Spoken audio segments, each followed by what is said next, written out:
Hey, Balance Seeker, welcome back. Lucky and I are here to talk about how your environment has to do with who you are. We are diving into some information that might just blow your mind. It was all surprising to me. It's like you kind of know it, but you don't really realize it. Let's sit with this question. What are you made of? No, seriously, not like, what are you made of? But with every breath you take in, you pull in air molecules. Every meal you choose to eat, every snack becomes your cell.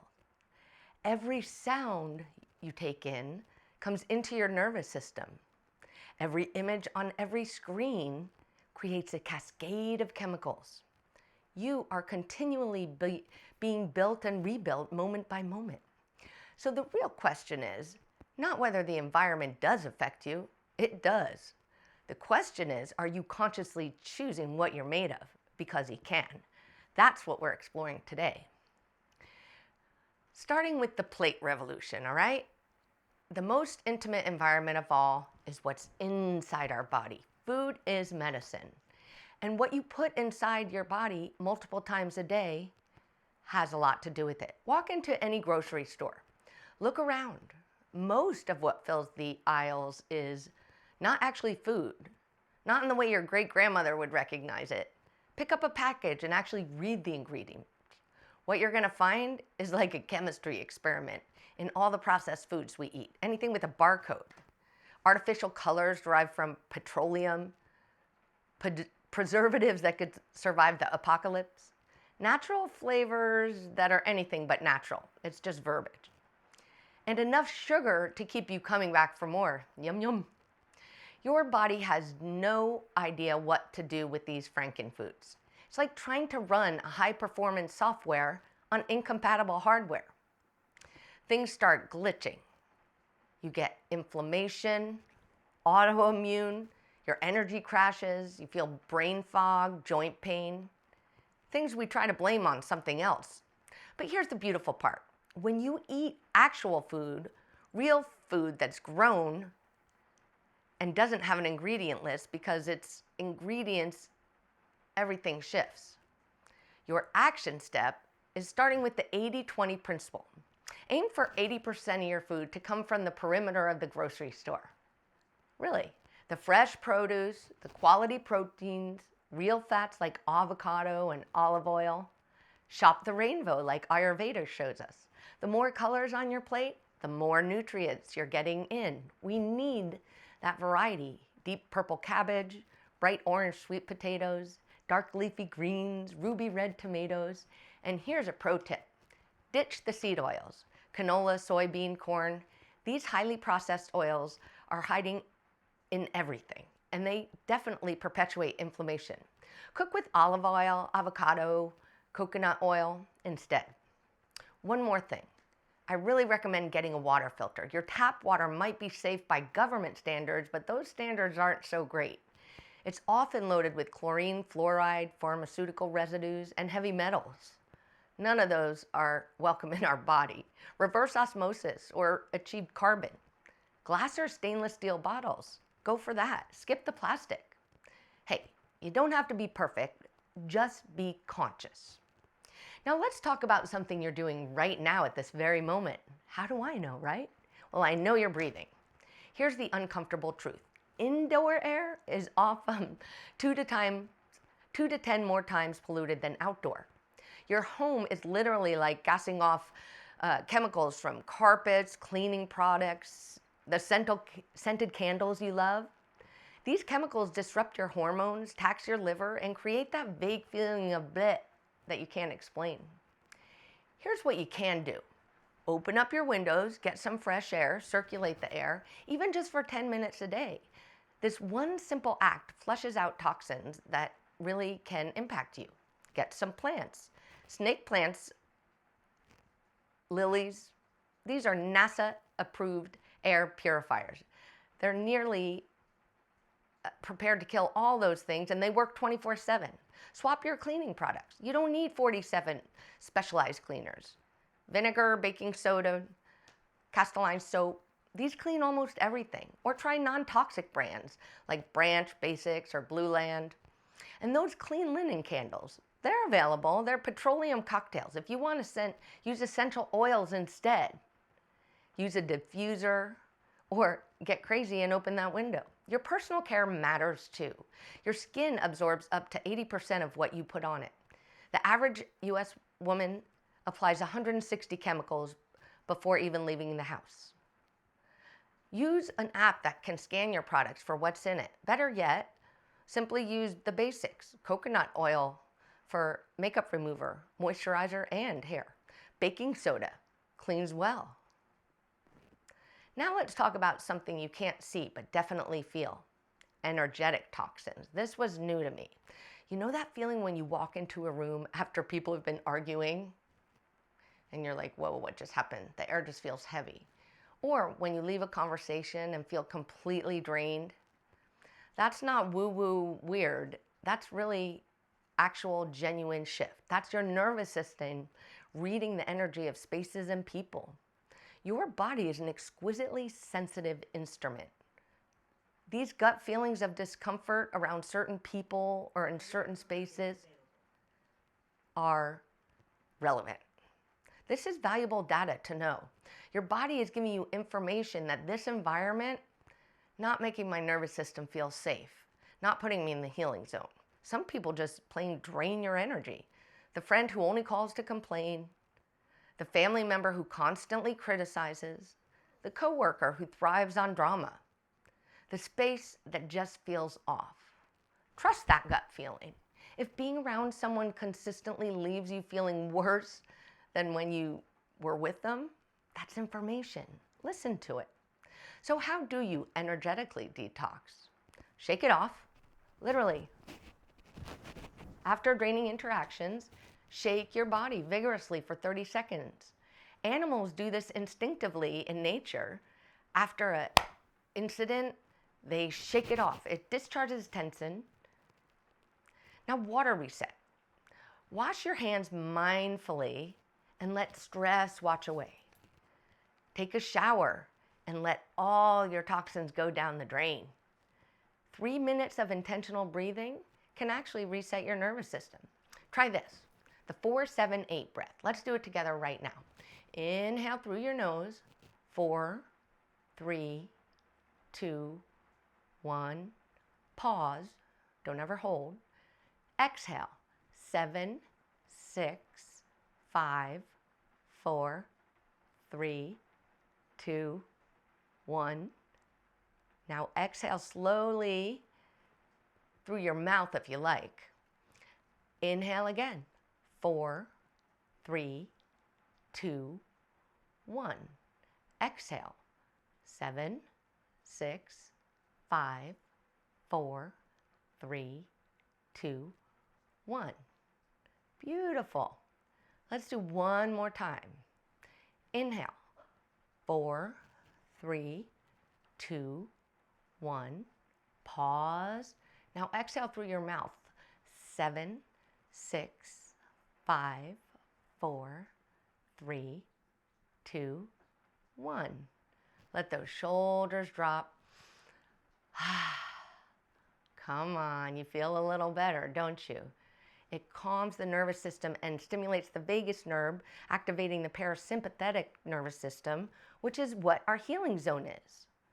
You can feel it. Notice how you feel. Clear your space, open your windows, burn sage or Palo Santo, diffuse essential oils, rearrange your furniture, do physical changes that shift energetic patterns. Have you ever heard of feng shui? That's that idea. Set boundaries. You don't owe anyone unlimited access to your energy, truly. Even if it's your habit, it's okay to limit time with draining people, leave gatherings early, say no when you feel like saying no. Create a sanctuary, one space in your home, even just a corner that's energetically clean. No arguments, no screens, no difficult conversations in this place. Just peace. Okay, here's the one nobody wants to talk about. Digital detox. Your phone. The average American spends 7+ hours a day looking at screens. That's not including work. And it's not just the screen time, it's what's on those screens. The violent imagery, the political rage, the aggressive lyrics, the constant barrage of bad news. You're setting your conscious reticular activating system. The nervous system can't tell the difference between watching violence on a screen and being there witnessing it in person when you might be at risk. It responds with the same cortisol and adrenaline. Every violent image, every angry rant, every disturbing news story, every judgy McJudgerson thing you think, your nervous system processes it as a real threat. So pay attention to what you're consuming in all the ways. The action movies glorify brutality, the true crime podcasts, the news channels profiting from fear, the rap lyrics celebrating aggression, the political commentary designed to enrage us and pick a side. None of this is neutral. It makes you judgy and registers in your body as threat. Here's the thing. You're not weak for being affected by this stuff. It's just the way we're wired. You're human. These platforms were engineered by some of the smartest people on the planet. It's not a mistake that it hijacks your attention. You're not failing at willpower. You're up against weaponized psychology, seriously. Here's what to do. Create phone-free zones, no phones in the bedroom, get an actual alarm clock, no scrolling during meals, no screens for the first hour after waking. That's a tough one, right? Sacred sleep preparation. That's not negotiable. Unplug from all screens, news, and stimulating content at least 1 hour before sleep. See the action movies earlier in the day. I love them. Your nervous system needs time to down-regulate. That's what we're talking about. The violence and intensity you consume before bed processes in your subconscious all night. It disrupts your body's healing work. Curate ruthlessly. Unfollow anyone who makes you feel less than or crappy. Unsubscribe from the fear-mongering. It's your choice. Mute those political rants. Block aggressive content.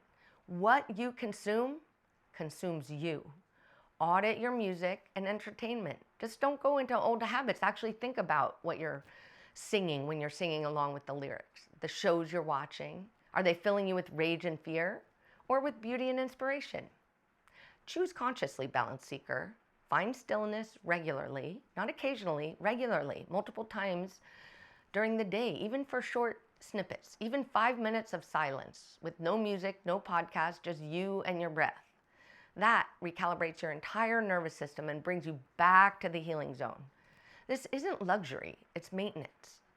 Try a news fast, 1 week without news. I promise the truly important stuff will find you. What you'll discover is how much mental space was occupied by all those stories you couldn't impact and didn't need to. There's so much out of our control. You don't need to carry it. Let's talk medicine for a minute. I am not suggesting you abandon your doctor and their orders, but let me be crystal clear. I'm not suggesting you stop taking the medicine with your doctor's guidance because you want complete medical care. Always follow your physician's recommendations. None of this replaces that. Never discontinue medication just like that. What I'm offering is lifestyle medicine like Ayurveda, the 5,000-year-old system that views food, movement, and breath as medicine. The choice is on the front side. It's about choices that work alongside conventional medicine, not instead of it. I take medicines. I was just at the doctor earlier today. Your doctor manages acute conditions and medical interventions because guess what? We've gone the other way with things going on. Lifestyle medicine creates the choices and foundations for those interventions to work better, helps the avatar work better. It's not either and, it's both and. Before accepting any prescription, ask questions. What exactly is this treating? What are the potential side effects? What are the alternatives? What lifestyle factors might be contributing to my condition? Find integrative practitioners that are open to questions, functional medicine doctors, natural Ayurvedic doctors. They look at the root of the causes alongside with your conventional doctor. Give lifestyle changes a little bit of time. It takes about 6 months of constant movement, stress management, and dietary changes, and altering and managing medication to actually take effect in your body. We're a system. There's lots of cycles. Your mind may have forgotten how to operate, but you are not separate from nature, and your body remembers. Your circadian rhythm evolved to sync with sunrise and sunset. Your nervous system regulates when you breathe forest, fresh air. Your immune system strengthens with sun exposure. We are the first generation in human history spending 90% of our time indoors under artificial light. We're breathing recycled air. This is unprecedented. We're like a biological experiment, and the results are in. We're not thriving. We're barely surviving. Here's your nature prescription. Morning sunlight gets your optic nerve activated and alertness. Within 30 minutes of waking, go outside for just 5 minutes. No sunglasses, no window glass, direct sunlight. This resets your circadian rhythm. It improves sleep, boosts your mood. Have barefoot contact with the ground. Walk on the grass or sand for 5 or 10 minutes. That's called grounding. Earthing reduces inflammation, improves sleep. Your body discharges excess charge and it absorbs the Earth's electrons, truly. It's like plugging into your original power source and balancing it out. There's a thing called forest bathing that the Japanese have prescribed for decades. Spend time among trees. I'm definitely a tree hugger. You don't have to vigorously hike, but just be present. Trees release compounds that boost your immune system for up to 30 days after one single visit. 120 minutes per week in nature? Well, studies show that this significantly improves mental health, reduces anxiety, lowers blood pressure. That's less than 20 minutes a day. Feel like you can't get outside much? Bring nature inside. Plants, natural light, nature sounds, photos of landscapes. These all trigger relaxation responses and put you in the healing zone. So here's a 30-day challenge for you, balance seekers, okay? Here's where the rubber meets the road. Because knowledge without action is just academically interesting. So here's your invitation. Choose one thing from this chapter. Actually, go to the book and read it, just one. Commit to it for 30 days. Maybe it's swapping your morning scroll for morning sunlight, replacing one processed meal per day with the whole foods. You don't have to put on the brakes and change everything. Put your phone in another room at night. Open your windows every morning. Switch to non-toxic cleaning products. Take a lunchtime walk in the park or outside. Drink filtered water. Buy a little pitcher that can filter it for you. Unfollow social media accounts that drain you. Unplug an hour before bed. That really makes a difference. And 5 minutes of daily stillness. Start small. Build momentum.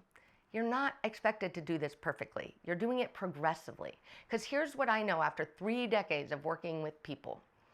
Your environment isn't just where you live. It's what you become.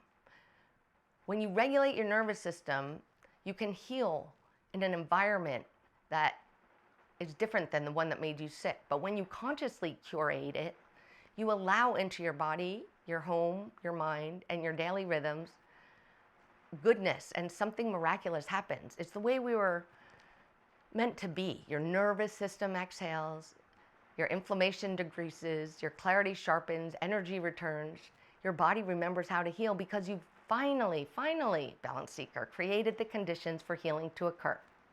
This isn't about living in a bubble or judging everyone else's choices. This is about waking up and realizing I get to choose. Your environment is your daily medicine or your daily poison. The power to choose has always been yours. So what are you choosing, balance seeker? I know that you've got this. Drop a comment and let me know how it's going. I trust you and you can trust yourself. Which one thing can you commit to for the next 30 days? You've got this. Peace.